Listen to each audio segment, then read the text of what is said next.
Hi everyone, Flaming Footy here and welcome back to a YouTube video on the channel. And today guys, here we are for another AFL 2022 season review on the channel. Now in today's video we're going to be continuing our AFL 2022 season reviews. And now we are starting to head into the top 8. There is going to be a bit of a different order for how the season review is going to be going for the top 8 sides. So it's going to be going in order of elimination. So if a team was eliminated on Friday night, well then that team will be pushed lower, and then say for example 6th and 5th. So Melbourne were eliminated Friday night. Richmond were eliminated Thursday night. The Dogs were eliminated Saturday night. So the Dogs will be the next side. So that's how this is working with the elimination. But let's go ahead and check out what is in this episode. So of course, recapping the season and the initial ladder position and the final ladder position. So that's the ladder position before finals and then after finals. So highlights, best win, good players. Lowlights, worst loss. What's next? Trade period and coach. Now, massive stuff to go over in the trade period for Richmond. They've already landed one of their big targets and they are targeting the next. And then, of course, recap and the final words. So Richmond did finish 7th on the ladder by the end of round 23, but after the finals they were eliminated. They were the first team to be eliminated, so I took that as finishing 8th. So Richmond had a very shaky and inconsistent start to the year. They lost to the they lost to the Blues, then they comfortably got over the Giants, then they lost to the Saints, they got over the Dogs, and then they lost to the Crows and the Demons. So this first 6 rounds were quite poor. Now, their loss to Carlton was not expected, but it was a disappointing loss considering they were favourites. Their win against the Giants was just expected. The Saints battle was a very good game until they really let it slip later on. The win against the Dogs was all class. The Dogs were inaccurate. And then that loss against the Crows, though, was really disappointing. And it set the Crows up for a bit of excitement. Again, though, the Tigers, they just found themselves a bit too far behind. And then the loss against the Demons was a bit disappointing as well. And then, after that, they go to Perth and deliver a 109-point belting to show that, yes, their season's been inconsistent to this point, but from here on, they're going to get better. And they almost delivered it perfectly. They got decent wins over both the Pies and the Hawks.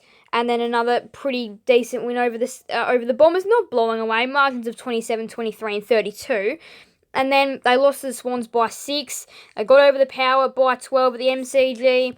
They got over the Blues by 15 points. And then a really, really, really good battle. Won the games of the season against the Cats at the MCG. Again, though, the thing with the Tigers is that in a couple of games this year, they did find themselves a bit too far behind.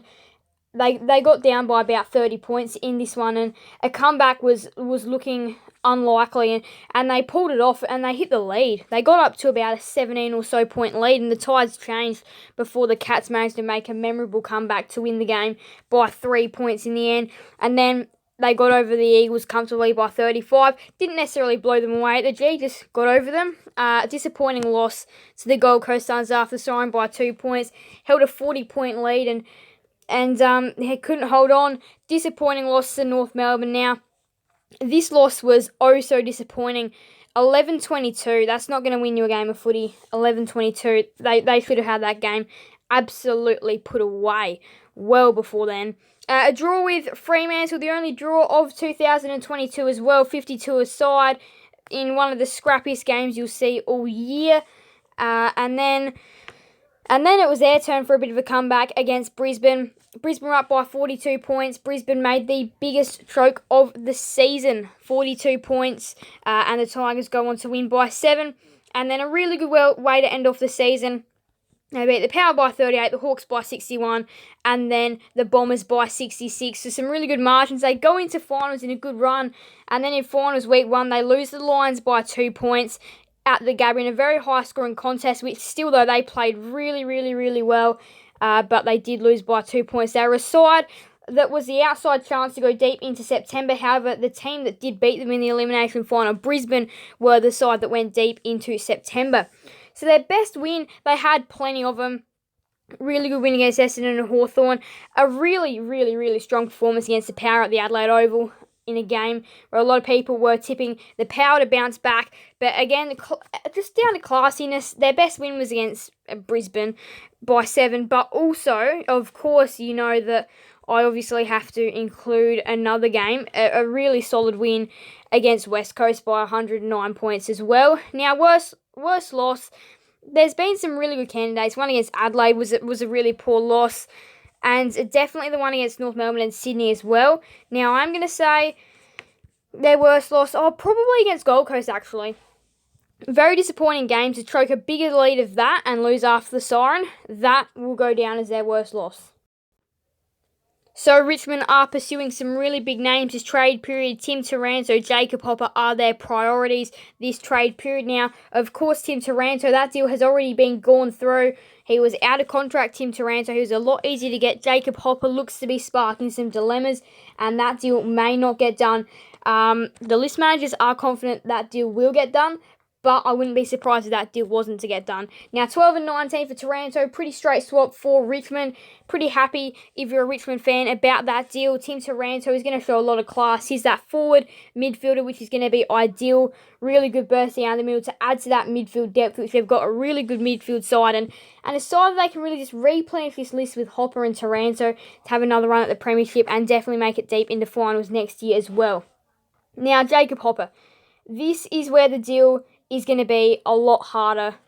He's right here. Now, Jacob Hopper, a future first and another second round pick is not going to cut it, says Richmond. They're not gonna take it. So Ivan Soldo has been rumoured into this deal with Jacob Hopper. Talks have died down about Riley Collier-Dawkins, but if Richmond need to throw just that extra sweetener in there, he could be part of the deal as well. But Ivan Soldo has been rumoured. I don't think Ivan Soldo said anything at this stage about whether he's going to go to the Giants, but that has been a rumour, and that is something that could most certainly happen. Now, Jack Graham, he said no to Port Adelaide. Whether he looks to go elsewhere is another question, but he said no to Port Adelaide, so he's not going to Port Adelaide. So it's going to be a bit of a tight squeeze in that midfield next year for Richmond. There's going to be plenty of selection dilemmas, and you could be seeing a player like Jack Graham or Trent Cotran, maybe even like just some older players that are reaching their 30s in that midfield to have, like what the Cats have done, to have tactical management or rests in games, for example.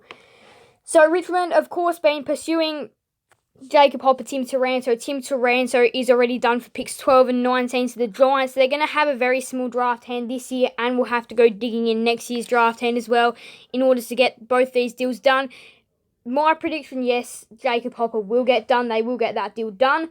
It's just how, which we're not quite sure yet, because the Giants are going to want a lot, considering Jacob Hopper is contracted, unlike Taranto, who wasn't. So Richmond finished 8th this year after being the first team eliminated in the 2022 final series due to defeat of Brisbane at the Gabba. Thank you guys all so much for watching. Make sure to leave a like and subscribe and hit that notification bell so you guys never miss another video on the channel. Thank you guys all so much for watching. Bye everyone. Flaming Footy out.